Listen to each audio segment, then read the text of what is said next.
But now new secrets in Pompeii's biggest excavation, layer by layer.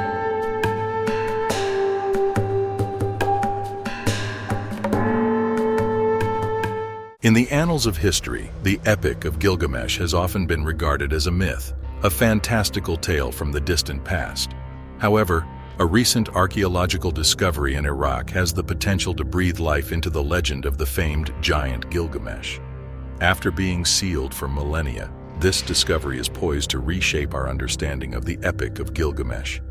What secrets does it reveal, and how might it fundamentally alter our grasp of this age-old epic? Join us as we embark on a journey to explore this captivating revelation. All about King Gilgamesh. In ancient lore, King Gilgamesh of Uruk stands as a legendary figure, with his extraordinary exploits and superhuman abilities woven into the fabric of the narrative. Gilgamesh is described as 2/3 divine and 1/3 human, endowing him with unparalleled strength and extraordinary capabilities. Yet, with great power came arrogance. In his early reign, Gilgamesh was a tyrant, exhausting his subjects with ceaseless building projects and infringing upon the rights of newlywed brides, causing anguish among his people. Responding to their pleas, the gods fashioned Enkidu, a wild man created from clay, to be Gilgamesh's equal in strength. After a fierce wrestling match, they became close friends. However, when Enkidu spurned the advances of the goddess Ishtar, calamity befell their friendship. The infuriated goddess sent the bull of heaven to wreak havoc upon Uruk. Together, Gilgamesh and Enkidu faced this celestial menace and managed to slay it, further enraging the divine pantheon. This act of defiance led to Enkidu's tragic demise, leaving Gilgamesh shattered. Desperate to evade Enkidu's fate and the inexorable grasp of death, Gilgamesh sought out Utnapishtim, a man granted eternal life. Utnapishtim, in the face of nature and divine decree, presented Gilgamesh with a consolation, a plant capable of restoring youth. Gilgamesh obtained the plant but lost it to a serpent on his journey back. Austen Henry Layard's Excavation. For centuries, scholars and historians worked tirelessly to unearth evidence that might validate the historicity of Gilgamesh. It wasn't until the 19th century, with the tireless efforts of Austen Henry Layard, that significant progress was made. Layard's archaeological excavations in the ancient city of Nineveh, which commenced in 1849, marked a turning point. Not only did he shed light on the grandeur of the Assyrian civilization, but he also unearthed a trove of artifacts and inscriptions pointing to a profound literary culture. Discoveries from the excavation. Among the treasures discovered were the libraries of Ashurbanipal, the last significant king of the Assyrian Empire. These libraries contained thousands of cuneiform tablets preserved beneath the ruins for millennia, offering insight into Assyrian culture, their beliefs, laws, and literature.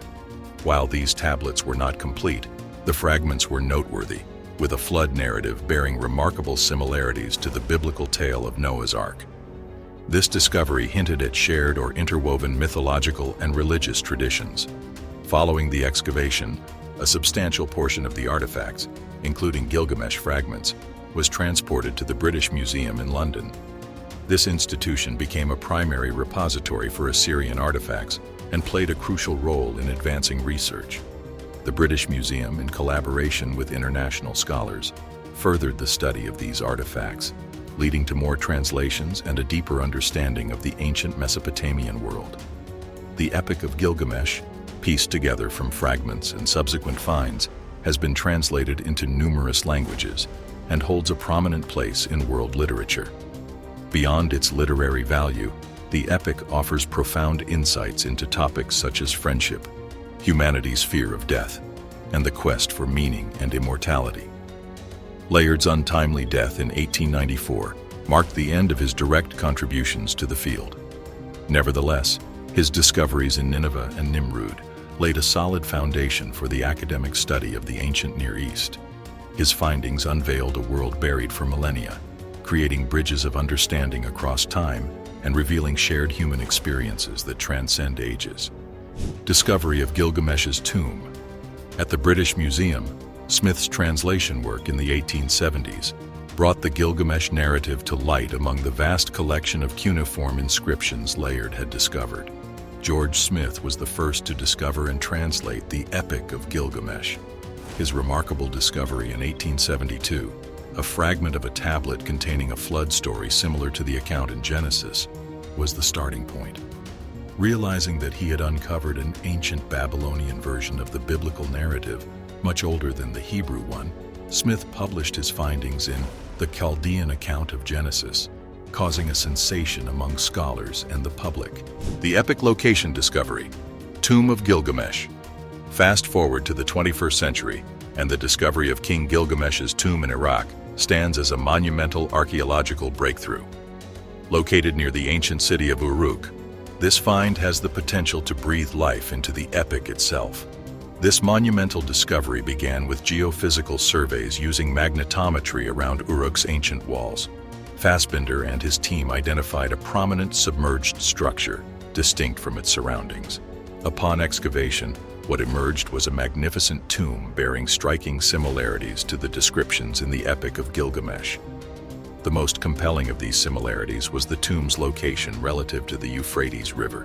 The epic tells us that Gilgamesh was buried at the riverbanks of the Euphrates, and Bender's find was precisely there, as if the lines of the epic had leaped from its cuneiform tablets to provide coordinates for the archaeological dig. Findings from the tomb that confirm identity. Within the tomb, a large burial chamber was found, housing an array of artifacts and inscriptions. Notably, one inscription referred to Bilgames, the Sumerian name for Gilgamesh. This tantalizing hint strongly suggests that the tomb belongs to the great king, but there's more. The chamber was guarded by stone sculptures of fierce lions, reminiscent of Gilgamesh's heroic encounter with the wild beast Humbaba in the cedar forest. Countless tablets were unearthed, bearing inscriptions remarkably akin to events and figures in the known narrative, further substantiating the claim that this might be the resting place of the legendary Gilgamesh. However, this tomb isn't merely a treasury of treasures and sculptures. Fassbinder's discovery unveiled a network of chambers and corridors, indicative of the grandeur worthy of a legendary king. One of these chambers contained remnants of ancient botanical samples that scientists believe could be the very plant of life Gilgamesh sought in the epic. This plant, reputed to have rejuvenating properties, was a significant part of his quest. To think that it might have been placed in his tomb as an offering or symbol is truly sensational. Burial method and other discoveries. The burial methods and practices observed in the tomb were also coherent with Sumerian customs. King Gilgamesh was described in the epic as 2/3 RDs divine and 1/3 human. His burial, therefore, was one that merged both realms. The tomb was designed in a layered fashion with an upper chamber and a deeper, more sanctified burial ground. To add to the exhilarating parallels, researchers found references to Enkidu, Gilgamesh's beloved companion. The tablets mentioned their camaraderie, their challenges, and their undying bond that were part of the tomb's repository. This solidified the belief that the tales of their adventures weren't mere fables, but grounded in historical events and relationships. The discovery of King Gilgamesh's tomb by Fassbinder near Uruk was an archaeological feat that linked the present to the mythical past. However, it's not just the tomb of this epic hero that is of interest. The surroundings of Uruk have provided glimpses into an ancient world that echoes tales from the Epic of Gilgamesh. Archaeologists have discovered artifacts and items of everyday life and luxury that offer glimpses into the lives of Uruk's citizens. It's compelling to think that these very artifacts might have been held by those who heard or even shared Gilgamesh's stories. The impact of the U.S. invasion of Iraq. The U.S. invasion of Iraq in 2003 under the banner of Operation Iraqi Freedom marked the beginning of a prolonged military conflict. This conflict not only reshaped the political landscape of the region, but also had profound repercussions for the academic and archaeological community. Among those impacted was Fassbinder. With the outbreak of war, many archaeological sites in Iraq became active conflict zones, rendering them unsafe for researchers. The very real threats of violence, kidnapping, or unintentional harm from military operations became risks too great to ignore. However, As the situation in Iraq gradually stabilized, many archaeologists, including Fastbinder, remained committed to resuming their exploration. That's all for today. We invite you to share your thoughts regarding this extraordinary discovery. Don't forget to subscribe and press the bell icon to stay updated. Thank you for watching.